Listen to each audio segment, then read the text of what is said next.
오늘도 하나님의 은혜와 평화가 교우 여러분들의 가정에 함께 하시기를 주님의 이름으로 축복하면서 우리 함께 예배의 자리로 나아가겠습니다.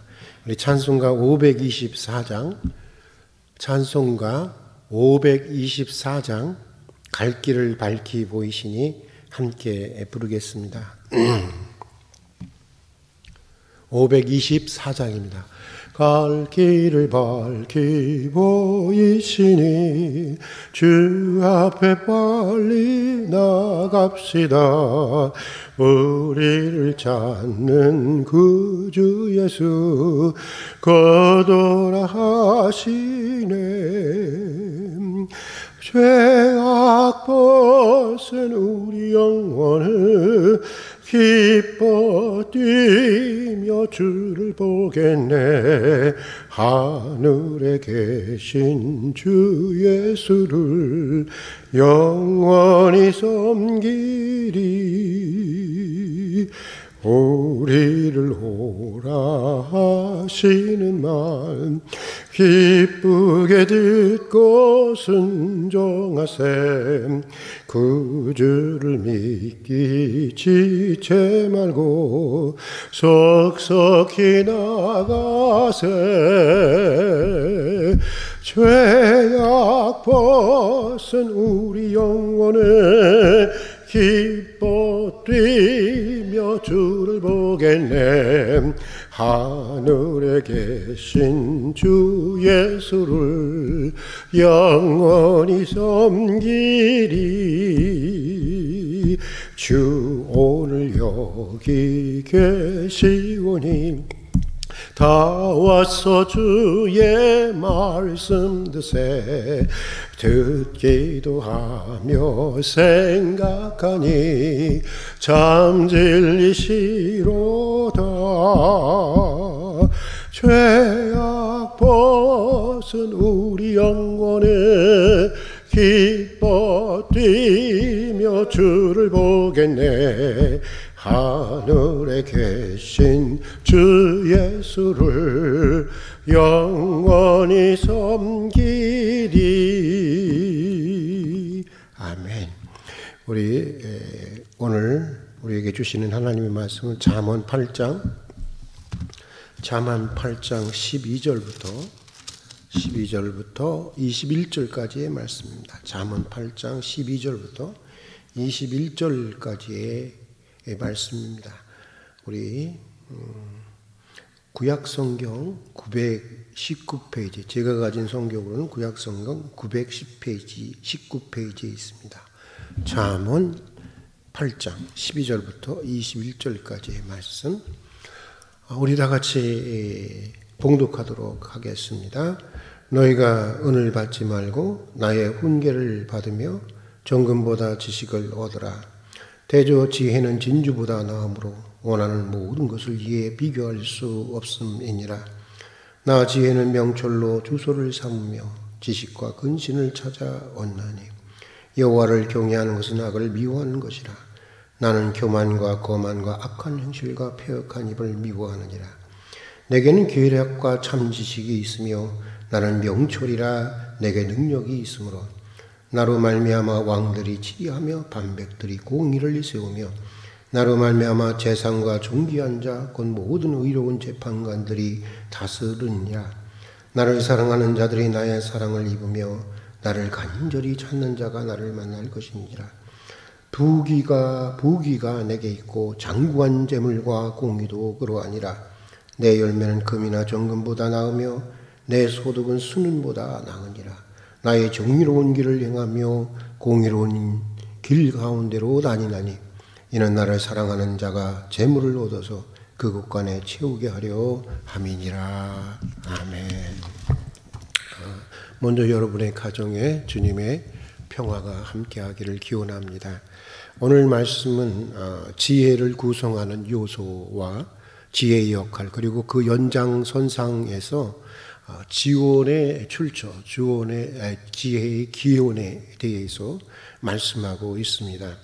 먼저 11절부터 14절에 보면 지혜가 어떻게 구성되어 있는가를 우리에게 소개해 주고 있는데, 지혜는 명철, 지식, 근신, 그리고 여호와를 경외하는 것, 그리고 전략, 계략으로 구성되어 있다고 하는 것을 말씀해 주고 있습니다. 여기서 명철은 사리에 밝고 이치에 밝은 슬기라고 말할 수가 있습니다. 그리고 지식은 인생과 사물에 대한 정보를 주로 말하는 것인데, 특별히 잠언에서 말하는 지식은 선과 악을, 하나님의 것과 사탄의 것을 분별할 수 있는 영적인 어떤 분별력, 영적인 이 통찰력을 얘기해 주고 있는 것입니다. 또 근신이라고 하는 말은 히브리어로 메지마인데, 악한 계획이나 행동에 대해서 경계하고 주의하는 것을 얘기하는 거죠. 그러니까 시험에 들지 않게 깨어 있는 것,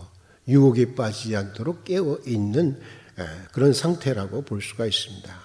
자, 또 이어서 여호와를 경외하는 마음이라고 하는 것은 말 그대로 참으로 하나님을 존귀하게 여기고 사랑하기에 악을 행하기를 죽기보다 미워하면서 마음을 다하고 힘을 다하고 목숨을 다해서 하나님을 섬기는 것을, 하나님을 경외한다라고 얘기할 수가 있습니다. 그리고 마지막으로 나오는 것이 계략인데, 이것은 무슨 일을 하려고 할 때마다 미리 상황을, 전후 상황들을 잘 면밀히 꼼꼼히 헤아려서 앞뒤 전후를 잘 살펴서 자기가 가지고 있는 선의가 잘 효과적으로 이루어질 수 있도록 계획하고 전략을 세우는 것을 말하는 것입니다. 군사적으로 용어로 얘기하면은 전략과 전술이라고 얘기할 수가 있습니다. 우리는 어떤 사람이 전략적인 사람이다라고 하면 왠지 권모술수에 능한 사람이라고 오해하는 경우가 있는데, 사실 그것이 아닙니다. 성경은 오히려 전략이 없이 살아가는 사람을 가리켜서 미련한 사람, 어리석은 사람이라고 얘기해 주고 있습니다. 그래서 복음서에 보면 예수님도 이런 말씀을 하셨어요. 뱀같이 지혜롭고 비둘기같이 순결하라, 그렇게 말씀하셨어요. 우리가 생각하기에는 비둘기같이 순결하고 뱀같이 지혜로워라, 이렇게 말씀하시는 게 맞는 게 아닐까, 순서가 맞는 게 아닐까 했는데, 예수님은 그 악마를 상징하고 있는 그 뱀의 지혜를 먼저 말씀하시고, 뱀같이 지혜로라 말씀하시고 난 다음에 비둘기같이 또한 순결하라고 말씀하셨습니다. 왜 뱀같이 지혜로우라는 말을 먼저 하셨을까? 그만큼 우리가 살아가는 이 세상이 비열하고 사뜩한 비인간적인 그런 모략이 판을 친다고 하는 것입니다. 그게 현실이라고 하는 것을 똑바로 인식하고 살아가는 것입니다. 낭만적인 생각을 버리라는 것입니다. 똑바로 현실을 인식하고 살아가라고 하는 것입니다.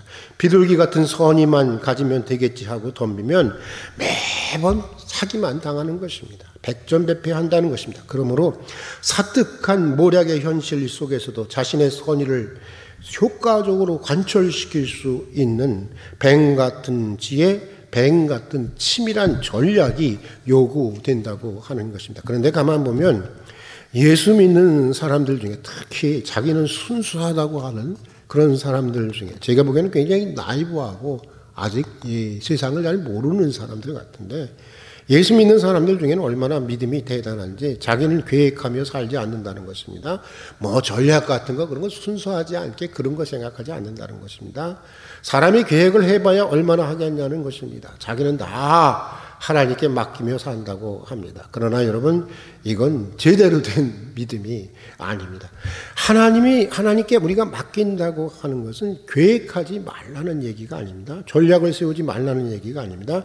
하나님은 우리 자신의 인생을 책임을 지면서 계획하고 또 전략을 세워서 자기 인생을 책임지고 살아가도록 그렇게 우리를 창조하셨기 때문입니다. 그러므로 우리는 우리의 삶을 잘 살펴서 좋은 계획을 세우고 좋은 전략을 세우면서 살아가야 하는 것입니다. 뭐 사업을 하든지 뭐 살림을 하든지 아이들을 키우든지 무슨 일을 하든지 계획과 전략을 잘 세우고 살아가야 하는 것입니다. 전략을 잘 세워서 효과를 극대화할 수 있어야 하는 것입니다. 가계부를 철저히 쓰면서, 주부는 가계부를 철저히 쓰면서 수입에 맞는 생활을 하려는 계획과 전략이 있어야 하는 것입니다. 결혼도 그렇습니다. 요새 이혼율이 왜 이렇게 높은 것입니까? 혼인을 하기 전에 아무런 계획이 없는 거예요. 그냥 필이 꽂히면 그냥 결혼을 하는 거예요. 그러다 보니까 살다 보니까 이게 아닌 것 같거든. 그러니까 이혼하는 경우가 많을 수밖에 없는 것입니다. 대학원을 다닐 때였습니다. 후배 하나가 경제적으로 아무것도 준비되지 않았는데 이 후배가 저에게 하루는 이렇게 같이 식사를 하는데 이런 말을 하더라고요. 형, 나 결혼할까? 그러더라고요. 그래서 제가 그 친구를 이렇게 바라보면서 아주 거만하게 이렇게 바라보며 내려다보면서 이런 노래를 불러주었습니다. 돈 없으면 집에 가서 빈대떡이나 부쳐 먹지. 한 푼 없는 건다리 요리집이 무엇냐 기생집이 무엇냐 하고 그렇게 해줬더니 이 녀석이 갑자기 뚜껑이 열려갖고 거품을 물고 저에게 반발을 하는데 저한테 이런 말을 했습니다. 형도 아무것도 없이 결혼해서 형수랑 결혼해서 지금 살고 있잖아. 그러면서 저를 막 몰아붙이는 것입니다. 맞는 말이었습니다.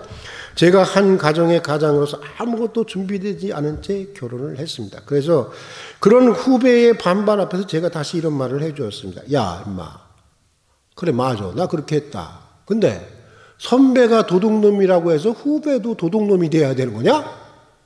저 한마디 해주었어요. 그리고 나서 준비되지 않은 결혼 생활이 얼마나 고통이 되는지에 대해서 제가 진지하게 설명해 주었습니다. 정말 후배를 사랑하는 마음으로 설명해 주었습니다. 물론 결혼 생활하는 동안에 아무것도 준비하지 않았지만 하나님은 이모로 저모로 우리를 도와주셨습니다. 그러나 하나님은 준비되지 않는 결혼 생활에 대한 고통도 우리로 하여금 충분하게 깨닫게 해 주셨습니다. 여러분, 믿음의 사람들은 더욱더 믿음의 사람일수록 더욱더 하나님이 지금 내게 허락한 인생의 분량, 내게 허락한 인생의 생활의 분량을 잘 헤아릴 줄 알아야 하는 것입니다. 거기에 맞는 하나님이 지금 내게 주신 것이 어느 정도이냐. 물론 하나님께 모든 것이 내 것이라고, 내 것이긴 하지만 하나님이 지금 이 순간 지금 내 현실 속에서 내게 허락한 분량이 있는 거예요. 인간에게는. 그때 그거를 잘 헤아려서 거기에 맞는 규모 있는 삶을 살아야 하는 것입니다. 그냥 자기 멋대로 일을 벌여놓고 하나님께서 어떻게 해주시겠지 했다가는 크게 낭패를 보는 것입니다. 사실 이건 믿음이 아닌 것입니다. 일종의 사행심입니다. 사행심을 마치 큰 믿음으로 착각하고 있는 한국교회의 흐름에서 우리가 성경에 나오는 지혜에 대해서 더욱더 우리는 깊이 살펴보아야 하는 것입니다. 그래야 건강하고 슬기로운 삶을 영위하게 되는 것입니다. 자, 또 오늘 말씀 15절에서 21절은 지혜의 역할에 대해서 말씀하고 있습니다. 여기 보면 지혜가 있으면 사람들과의 관계에서 탁월한 지도력을 갖게 된다고 말하고 있습니다. 가정이든 교회이든 직장에서든지 지혜가 있을 때 사람들과 원만한 관계를 유지하고 또 바른 관계, 건강한 관계를 유지할 수 있고 또 공동체를 제대로 다스리고 제대로 세워나갈 수 있다고 하는 것입니다. 또 지혜가 있으면 악한 세상에서도 정의롭게 살 수 있고 또 정의롭게 살면서도 세상에서 재물을 모을 수도 있다고 하는 것입니다. 그러니까 세상은 정직하게 살면 다 망해. 이렇게 사람들은 많이 아주 정직한 것 자체를 포기하는 게 아니라 내가 정직할 수 없는 이유에 대한 어떤 변명을 합니다만은 성경은 그렇게 얘기하고 있지 않아요. 지혜가 있는 사람은 정직하게 살면서도 얼마든지 성공할 수 있다고 하는 것입니다. 물론 하나님은 정직하게 사는 사람에게 어떤 때는 가난도 허락하시고 어떤 때는 고통도 허락하시기도 하십니다. 물론 때마다 하나님의 뜻을 따라서 다르기도 하지만 그러나 분명한 건 우리가 정직하게 살면 모두가 망한다. 이 생각이야말로 사탄이 우리에게 주는 생각들인 거예요. 정직하게 살아도 얼마든지 성공할 수 있는 것입니다. 특히 오늘 본문 22절에서 마지막 절까지 보면 하나님은 지혜로 이 세상의 모든 것을 창조하셨다고 합니다. 여러분 한번 생각해 보세요. 하나님의 창조를 한번 생각해 보세요. 하나님의 창조한 이 우주는 있잖아요. 1천억 개 정도의 은하로 구성되어 있다고 합니다. 그리고 하나의 은하에 몇 개의 별이 있는지 아세요? 1천억 개의 별이 있다고 합니다. 뭐 이 과학자들이 얘기하는데, 그런데 또 어떤 과학자들에 의하면 우리가 관찰할 수 있는 이런 우주를 넘어서서 약 10의 400승만큼의 그런 다른 차원의 우주가 또 있다고 하는 거예요. 놀라운 거예요. 인터스텔라인가? 그게 보면 이런 다른 차원의 우주가 이렇게 소개되고 있는 것을 보게 되는데, 이런 과학자들은 그것을 얘기하고 있습니다. 상상조차 할 수가 없는 것이죠. 우주는 광대하기도 하지만 우주는 또 수없이 다른 차원의 우주가 있을 수 있다고 하는 것이 과학자들이 지금 얘기하고 있는 우주에 대한 내용입니다. 그런데 이런 우주를, 이 무한한 우주를, 무한한 차원의 우주의 모든 것들을 다 하나님이 창조하셨는데, 하나님 무엇으로 창조하셨느냐? 하나님의 지혜로 창조해 주셨다는 것입니다. 사실 하나님의 지혜는 또 이렇게 신학적으로 살펴보면 예수예요. 예수님. 말씀으로 창조하셨다고 그러잖아요. 그러니까 지혜가 또 예수님이라고 볼 수가 있는데, 하나님은 지혜로 세상을 창조하셨다는 것입니다. 우주를 창조하셨다는 것입니다.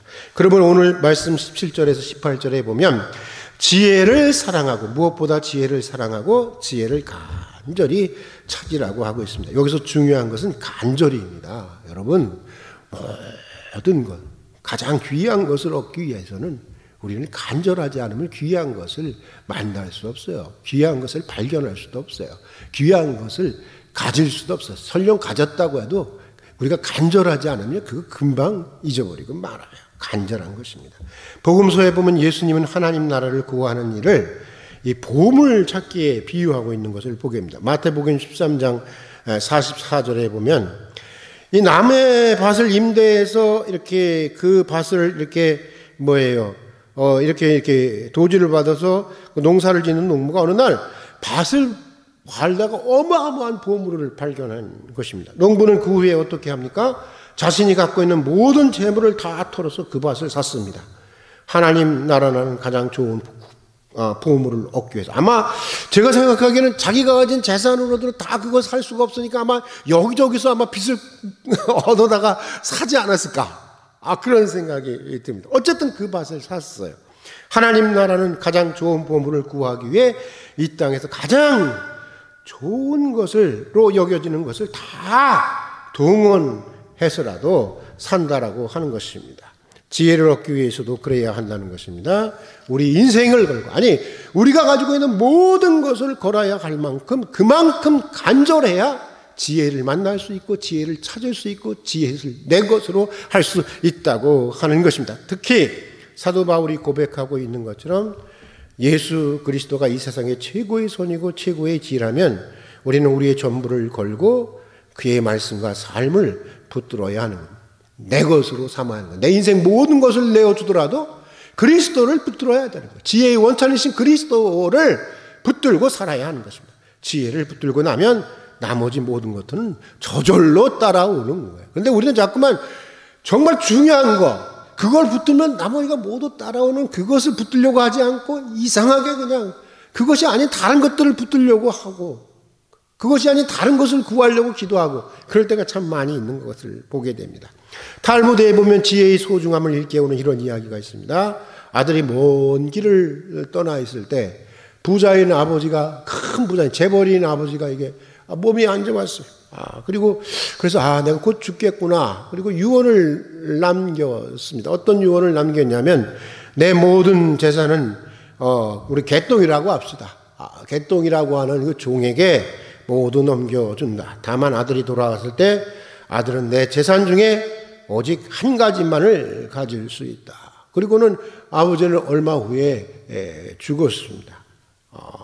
얼마나 이 종은 좋아요. 그러니까 횡재를 맞은 거예요. 그냥. 갑자기 모든 주인의 재산을 다 자기 것이 된 것입니다. 자, 그런데 그 후 시간이 지나서 아들이 돌아왔습니다. 와서 보니까 이거 과간이 아니에요. 종이 아버지의 재산을 다 물려받고 떵떵거리며 사는 것입니다. 오히려 자기를 종처럼 취급하는 것입니다. 아버지의 유언장을 뒤에 밀면서 이거 봐요. 당당한 것입니다. 너무나도 기가 막히고 화가 난 아들은 납비를 찾아가서 아버지가 이럴 수 있냐? 아버지가 이렇게 나를 미워할 수 있냐? 그리고 그래서 펑펑 울면서 토로를 합니다. 그때 납비는 이렇게 얘기해 줍니다. 아니 이 사람아, 자네 아버지야말로 자네를 무척 사랑하신 분이네. 참 지혜로운 분이실세. 무슨 말이냐고. 아버지가 나 아무것도 안 주고 하나밖에 가지지 말라고 그랬는데.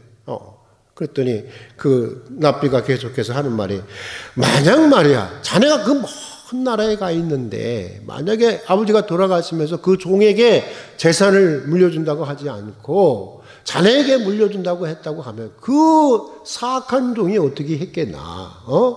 아마 그는 그 재산을 다 감춰둔지 아니면 어차피 내 재산은 아니니까 하고 엉망으로 관리했을 거 아닌가? 낭비하지 않았을 거 아닌가? 그런데 자기 것이 되었으니 지금까지 얼마나 잘 관리했겠는가? 그렇겠죠. 오히려 더 많은 재산이 증식이 됐겠지요. 야, 이제 자네는 아버지의 유언대로 재산 중에 한 가지만 선택하면 되는데, 이 사람아, 종도 아버지의 재산 중에 하나 아닌가? 그럼 그 종을 택하면 어떻게 되겠는가? 아버지의 재산이 다 자네에게로 오지 않겠는가?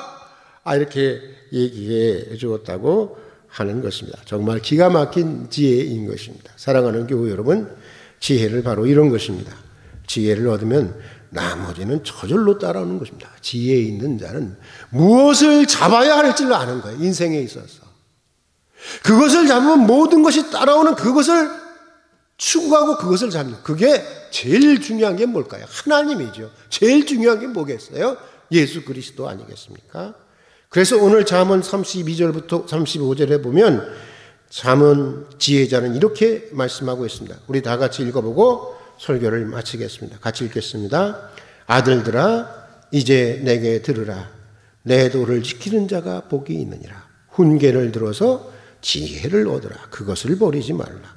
누구든지 내게 들으며 날마다 내 문 곁에서 기다리며 문설주 옆에서 기다리는 자는 복이 있나니 대전하를 얻는 자는 생명을 얻고 여호와께 은총을 얻을 것임이니라. 오늘 여기까지 하도록 하겠습니다. 같이 기도하겠습니다. 사랑하는 하나님 아버지, 이른 아침 저희를 깨워주시고 예배의 자리로 불러주셔서 주님과 더불어 한 날을 시작할 수 있는 은혜를 주신 것을 진심으로 감사드립니다.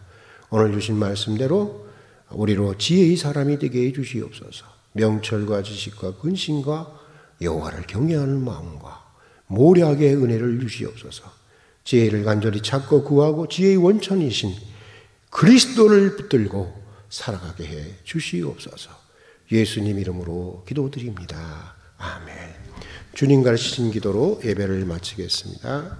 하늘에 계신 우리 아버지, 아버지의 이름을 거룩하게 하시며 아버지의 나라가 오게 하시며 아버지의 뜻이 하늘에서와 같이 땅에서도 이루어지게 하소서. 오늘 우리에게 일용할 양식을 주시고 우리가 우리에게 잘못한 사람을 용서하여 준 것 같이 우리 죄를 용서하여 주시고 우리를 시험에 빠지지 않게 하시고 악에서 구하소서. 나라와 권능과 영광이 영원히 아버지의 것입니다. 아멘.